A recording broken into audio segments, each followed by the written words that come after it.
কারো স্ত্রী যদি তার প্রয়োজনীয় জিনিসগুলো তার কাছে না চেয়ে বারবার পাশের বাড়ির ভাইয়ের কাছে চায়, বুঝতে হবে ডাল মে কুচ কালা হে। সবই জানে মাশাআল্লাহ। এটারে আমরা সহজ বাংলায় বলি পরকিয়া। কি বলি? পরকিয়া। মানে স্বামীর সাথেও সম্পর্ক, আরেক লোকের সাথেও কি সম্পর্ক। তো এই যে আমরা আল্লাহর ইবাদত করে যদি খাজা বাবার কাছে চাই, গাজা বাবার কাছে চাই, বুঝতে হবে আমাদেরও কি চলে, এক ধরনের সমস্যা আছে সম্পর্কে। আল্লাহর কাছেও চাই, আবার খাজা বাবার কাছেও। কিছু সেজদা আল্লাহর জন্য, কিছু সেজদা মাজারে। এটা করা যাবে না। চাইতে হবে কার কাছে? আল্লাহর কাছে সবকিছু। আল্লাহ রাসূল সাল্লাল্লাহু আলাইহি সাল্লাম বলেছেন, ইযা সাআলতা ফাসআলিল্লাহ ওয়া ইযা ইসতাআনতা ফাসতাইন বিল্লাহ। চাইলে আল্লাহর কাছে চাও, সাহায্যের হাত যদি পাততেই হয় তাহলে শুধুমাত্র আল্লাহর সামনে পাতো। সুবহানাল্লাহ। কারণ আল্লাহর ধনভাণ্ডার এত বিশাল। আমি আপনাদেরকে একটু বুঝাই, উদাহরণ দিয়ে বুঝাই। ধরেন একটা বড় পৃষ্ঠা নিলাম, ধরেন এটা একটা বড় কাগজ। আল্লাহ রাসূল বললেন, আমরা যদি আমাদের প্রত্যেকের চাহিদাগুলোকে একেবারে নোট করে সুন্দর করে আল্লাহর কাছে জমা দেই, আল্লাহ যদি আমাদের প্রত্যেকের চাহিদাগুলো পূরণও করে দেয়, আল্লাহর ধনভাণ্ডার এত বিশাল, আল্লাহর ধনভাণ্ডারের 1 ইঞ্চিও কমবে না। পড়েন সুবহানাল্লাহ। তো চাইবো তো তার কাছেই, যার অসীম, যার কোনো শেষ নাই, ঠিক কি না? ফকিরকে দেখেছেন কখনো ফকিরের কাছে ভিক্ষা করতে? হ্যাঁ চাচারা, আপনারা দেখছেন একটা ফকিরকে দেখেছেন আরেক ফকিরের কাছে ভিক্ষা চাইতে? ফকিররা ছোট বাচ্চার কাছে চাইবে। এ ছোট ছোট বাচ্চা যাদের পকেটে টাকা থাকা তো দূরের কথা, পকেটই নেই, এদের কাছেও ভিক্ষা চাইবে, যেহেতু স্বভাব হয়ে গেছে ভিক্ষা করা। কিন্তু আমি কখনো দেখি নাই আমার জীবনে এক ফকির রাস্তার এদিক দিয়ে যায়, আরেক ফকির রাস্তার ওদিক দিয়ে আসে। দুজনেই কিন্তু জানে দুজনের পকেট গরম, কারণ ডিউটি চলতেছে, ঠিক কিনা? আমার আপনার পকেটে টাকা না থাকলেও ফকিরের কাছে কিন্তু টাকা ঠিকই আছে। দুইজনেই জানে টাকা আছে, কিন্তু কখনো দেখবেন না এক ফকির আরেক ফকিরের সামনে হাত পাতে। কারণ ফকিরেরও একটা মান সম্মান আছে না নাই? ফকিরেরও একটা প্রেস্টিজ আছে না নাই? ফকির বলে, আমিও ফকির, তুইও ফকির, তোর কাছে আমি কি চাবো? তোর কাছে আমার চাওয়ার কিছু নাই। আমি ধনী মানুষের কাছে চাবো, না পাইলেও মনে সান্ত্বনা, বড় মানুষের কাছে চাইছি, ফকিরের কাছে আমি চাই নাই, ঠিক কিনা? ওর একটা আত্মসম্মান আছে। তো আমরা তো সবাই ফকির, ধনী মাত্র একজন, তিনি কে? আনতুমুল ফুকারাউ ইলাল্লাহ ওয়াল্লাহু হুয়াল গনিয়ুল হামিদ। আল্লাহ বললেন, তোরা সবাই ফকির, ধনী হলাম কেবল আমি আল্লাহ। সুবহানাল্লাহ। তো ওই ধনীর সত্তার কাছে আমরা চাইবো ইনশাআল্লাহ। যার যা লাগে, চাকরি হচ্ছে না, আল্লাহর কাছে চাইবো। পরিবারের সমস্যা, কার কাছে সাহায্য চাইবো? আল্লাহর কাছে। আল্লাহ রাসূল বলেছেন, আপনার বাড়িতে লবণ নাই, এই লবণটা যদি আপনি আল্লাহর কাছে চান, আল্লাহ এই লবণ চাওয়ার কারণে সওয়াবও দিবেন, আবার লবণের ব্যবস্থাও করে দিবেন। সুবহানাল্লাহ। আল্লাহ রাসূল হাদিসে জুতার উদাহরণ দিয়েছেন।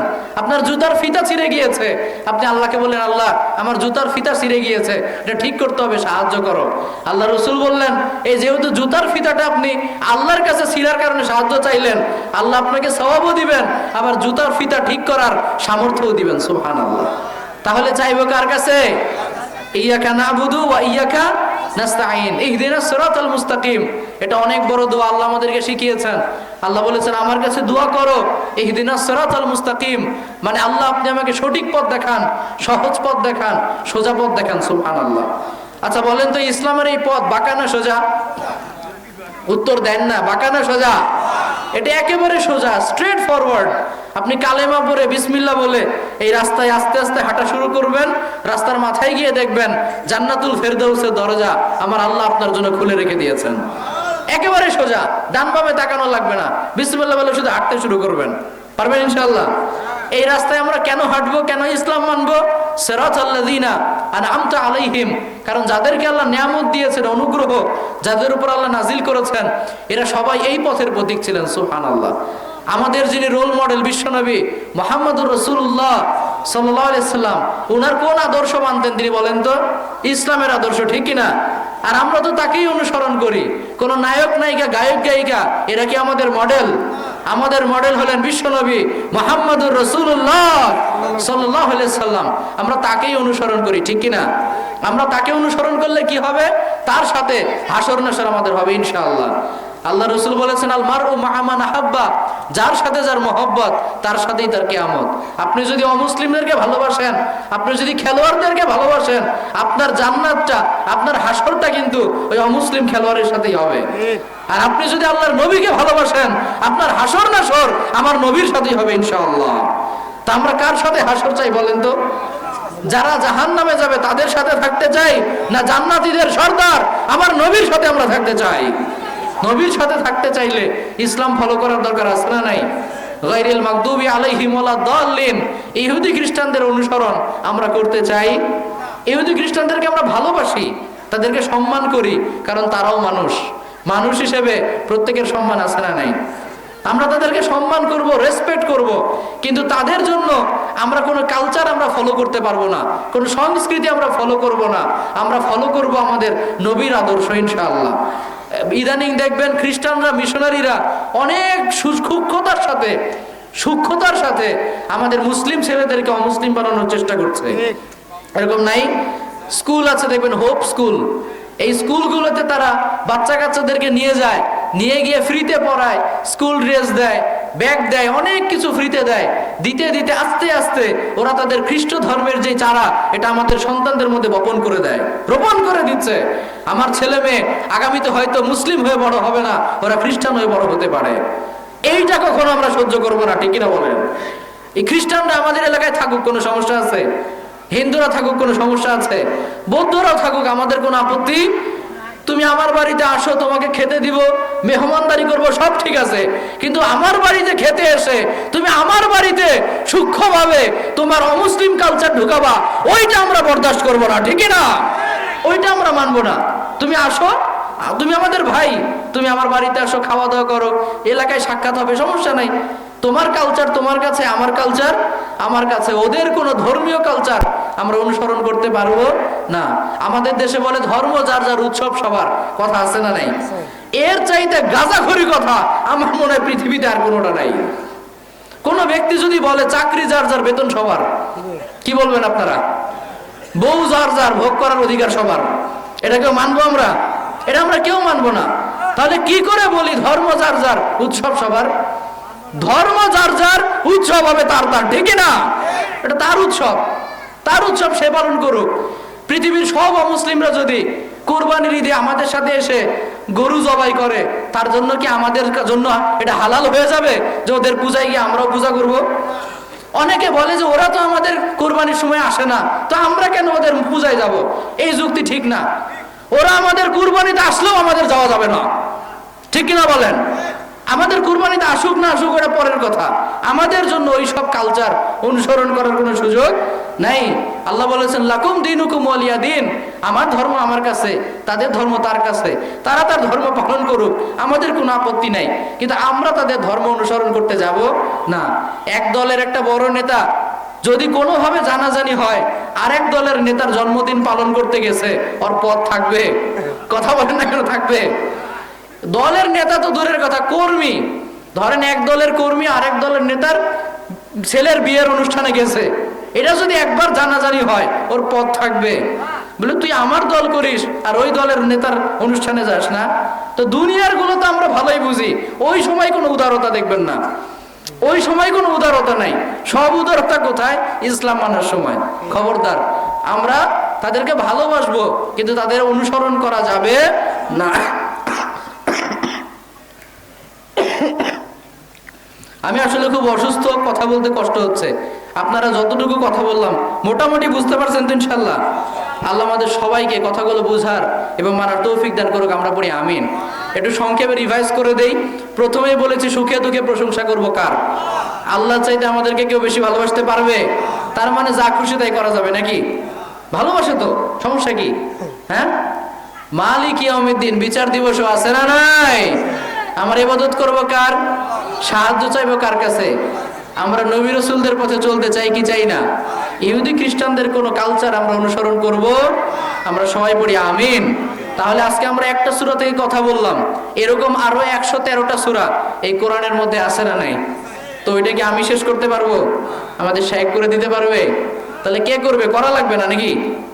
যেহেতু পারবো না এজন্য করবো না নাকি? নিজেরা করবো ইনশাআল্লাহ। এই যে রমজান মাস আসছে না, এই কোরআনটা খতমের প্রতিযোগিতা আমরা যেন না করি। আমাদের দেশে কিন্তু খতমের প্রতিযোগিতা ভাই, ছেলেদের মধ্যে এটা কম, মহিলাদের মধ্যে অনেক বেশি। গ্রামে গেলেই তো ঘরে থাকলেও বাইরের মহিলাদের আওয়াজ শোনা যায়, ভাবি কয় খতম? 10 খতম, আপনি 12 খতম। এগুলো শুনতে শুনতে ঘরের মধ্যে আমরাই খতম।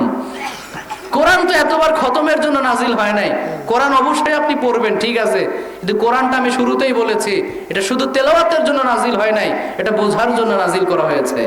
আপনাকে বুঝতে হবে, আপনি একবারই খতম দেন সমস্যা নাই, কিন্তু পুরোটা অর্থ সহ পড়ার চেষ্টা করেন। অর্থ সহ হয়ে গেলে একটু তাফসীর পড়ার চেষ্টা করেন। জীবনে বাঁচবেনই কয়দিন, এই কোরআনটাই যদি পড়ে যেতে না পারেন, কিয়ামতের দিন আল্লাহকে কি জবাব দিবেন বলেন? কি জবাব দিবেন? No excuse will be granted that day. সেদিন কোনো অজুহাত আপনার কাজে আসবে না। সব পড়তে পারলা, কোরআন কেন পড়তে পারলা না? এই কোরআনের তরজমার দাম কত টাকা হতে পারে? সর্বোচ্চ 1000 টাকা, এর চেয়ে বেশি তো না। 1000 টাকাতে মোটামুটি ভালো তরজমা পাওয়া যায়। তা আল্লাহর খুশির জন্য 1000 টাকা ব্যয় করা যাবে না?